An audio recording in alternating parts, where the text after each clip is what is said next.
கறி தோசை சாப்பிட்றதுக்காக சென்னை மேடாபாகத்தில் இருக்கக்கூடிய கே ஃபுட் ஸ்ட்ரீட்டுக்கு தாங்க நீங்கள் நம்ம வந்திருக்கோம்.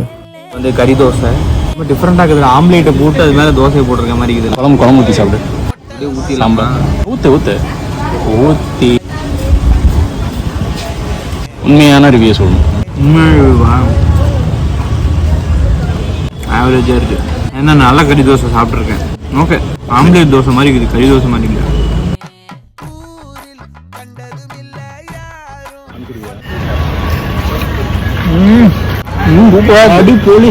அடிப்பொலி கேவலமாக இருக்குங்க. ஆனால் ஆவரேஜ் தான். ஆம்லேட் தோசைன்னு சொல்லலாம். கறி தோசை என்ன பண்ணுவாங்க, கறி குழம்பு இருக்கலாம், அந்த கிரேவி எடுத்துப்பானுங்க. எடுத்து அதில் முட்டையை உடச்சி ஊற்றி நல்லா அடிப்பாங்க. அடிச்சா தோசை ஊற்றி தோசை மேலே அப்படியே ஊற்றிடுவாங்க.